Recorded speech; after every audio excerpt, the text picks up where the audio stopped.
ಹಾಗೆ ನಮ್ಮ ವಿನುತಾನ ಮಾತನಾಡಿಸ್ತಾ ಹೋಗ್ತೀನಿ. ನಮ್ಮ ಪ್ರತಿನಿಧಿ ವಿನುತಾ ಈಗ ಮಲ್ಲೇಶ್ವರಂನಿಂದ ನೇರವಾಗಿ ಪ್ರತ್ಯಕ್ಷ ವರದಿಯನ್ನು ಕೊಡ್ತಿದ್ದಾರೆ. ವಿನುತಾ, ಈಗ ಮಲ್ಲೇಶ್ವರಂನ ಜನರ ಸ್ಥಿತಿ ಹೇಗಿದೆ? ಶ್ರೀಂಚರ ಏನು ನಿನ್ನೆ ಸುರಿದಂತಹ ಮಳೆಗೆ ಈಗಾಗಲೇ ಸಾಕಷ್ಟು ಅವಾಂತರಗಳು ಕೂಡ ಸೃಷ್ಟಿಯಾಗಿರುವಂತದ್ದು.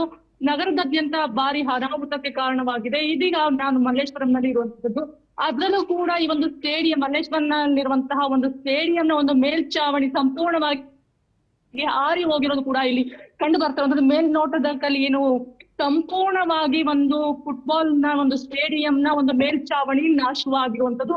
ಇನ್ನ ಇಲ್ಲಿ ಒಂದು ಬಿರುಗಾಳಿ ಬೀಸಿದಂತಹ ಪ್ರಭಾವಕ್ಕೆ ಇಲ್ಲಿನ ಒಂದು ಹಗ್ಗಗಳಾಗಿರ್ಬೋದು, ಒಂದು ವೈರ್ಗಳಾಗಿರ್ಬೋದು ಎಲ್ಲವೂ ಕೂಡ ಮರದಲ್ಲಿ ಜೋತು ಬಿದ್ದಿರುವಂತದ್ದು. ಇನ್ನು ಸಾಕಷ್ಟು ಸುಮಾರು 42ಕ್ಕೂ ಅಧಿಕ ಮರಗಳು ನಮ್ಮ ಬೆಂಗಳೂರಿನಲ್ಲಿ ಹೂಳು ಬಿದ್ದಿರುವಂತದ್ದು. ಜೊತೆಗೆ ಮಲ್ಲೇಶ್ವರಂಗೆ ಸೇರಿದಂತೆ 82 ಮರದ ಕೊಂಬೆಗಳು ಕೂಡ ನೆಲಕ್ಕೆ ಉಳಿದಂತದ್ದು. ಇನ್ನು ಕಳೆದ ಬಾರಿ ಸುರಿದಂತಹ ಮಳೆಗೆ ಮಲ್ಲೇಶ್ವರಂನಲ್ಲಿ ಸಾಕಷ್ಟು ಅವಘಡಗಳು ಸಂಭವಿಸಿತ್ತು. ಆದ್ರೆ ಈ ಬಾರಿ ಒಂದಷ್ಟು ಕೂಡ ಜಿಬಿ ಎಚ್ಚೆತ್ತುಕೊಳ್ಳುತ್ತೆ, ನಮ್ಗೊಂದಷ್ಟು ಪರಿಹಾರವನ್ನ ನೀಡುತ್ತೆ ಅನ್ನುವಂತಹ ಅಭಿಲಾಷೆಯನ್ನ ಇಟ್ಕೊಂಡಿದ್ದಂತಹ ಮಲ್ಲೇಶ್ವರಂನ ಜನತೆಗೆ ಮತ್ತೆ ಅದೇ ರೀತಿಯ ನಿರಾಸೆ ಉಂಟಾಗಿದೆ ಅಂತ ಹೇಳ್ತಾ ಹೋಗ್ಬೋದು.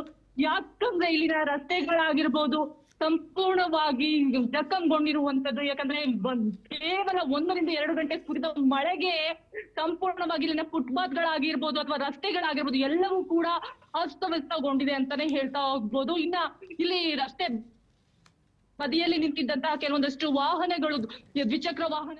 S Vinutha, thank you so much ನಿಮ್ಮೆಲ್ಲ ಮಾಹಿತಿಗಾಗಿ.